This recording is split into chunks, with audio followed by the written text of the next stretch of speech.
Have you ever found yourself in a situation where you wondered whether it would be better to boil your meat first, then fry it, or to fry it first and then boil it? That's what I'll be trying today by testing both methods side by side.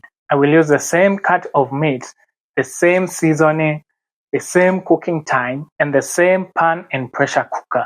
The only difference is that I will boil one first, then brown it, and the other I will brown it first, then boil it.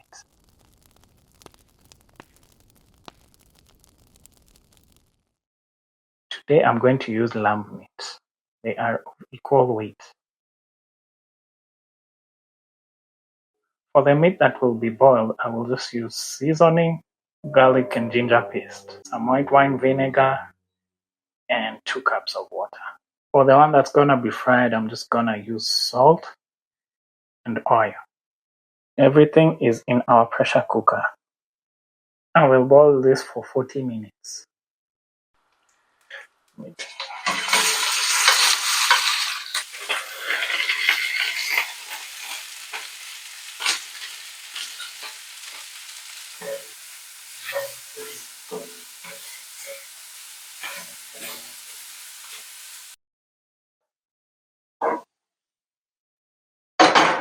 I'm going to deglaze this pan with some of the 2 cups of water that I'm gonna use to boil, so that I don't lose that flavor.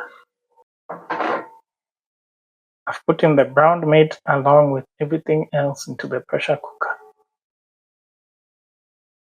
Put in my meat.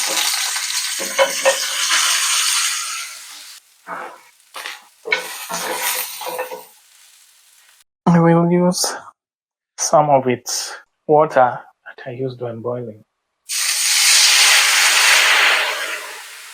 Get some of this flavor. On this side is the one that we had boiled first and then we fried it. On this side is the one we fried first and then boiled it. In terms of looks, this one looks pretty dry. This one looks like regular boiled meat.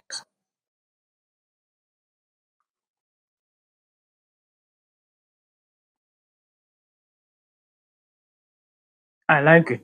It's soft on the inside and crunchy on the outside. You also get the taste of that caramelization. It's really nice.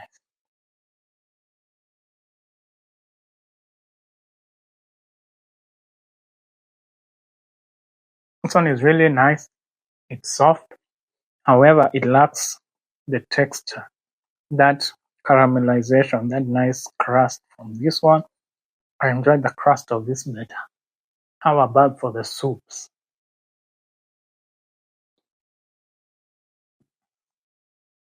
It tastes really nice. It's very rich, and I also still get the taste of the meat.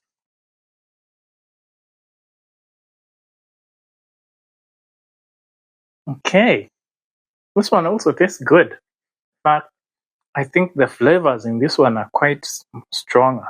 Kind of makes sense because we browned the meat first. This one is definitely way richer. So full.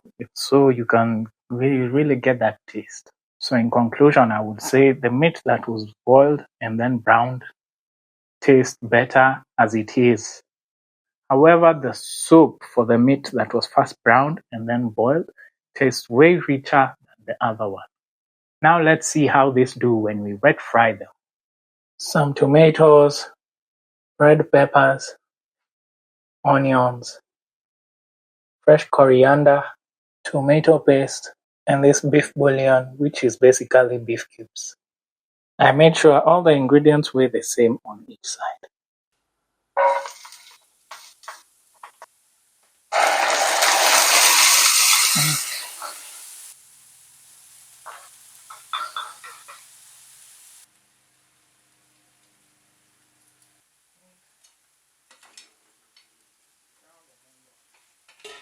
Okay.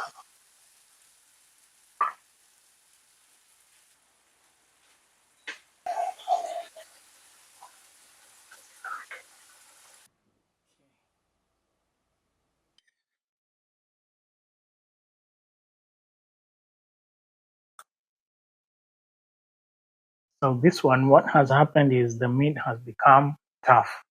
Remember, it was crispy on the outside and soft on the inside before we did the wet fry. But now it's maybe now because we've continued cooking it during the wet fry, it's become a bit tougher. On the other hand, this one is still pretty soft.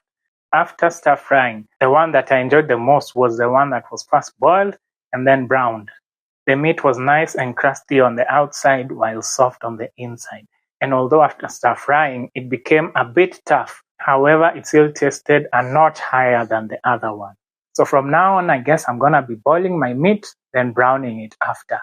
How about you? But again, I think it depends on what you're going to use the meat to cook at the end of the day. Have you ever tried to make fried chicken at home? I've tried it a couple of times, but it never comes out too well. Now, since AI seems to be the answer to everybody's problems today, next time I'm gonna use AI to try and make the perfect chicken.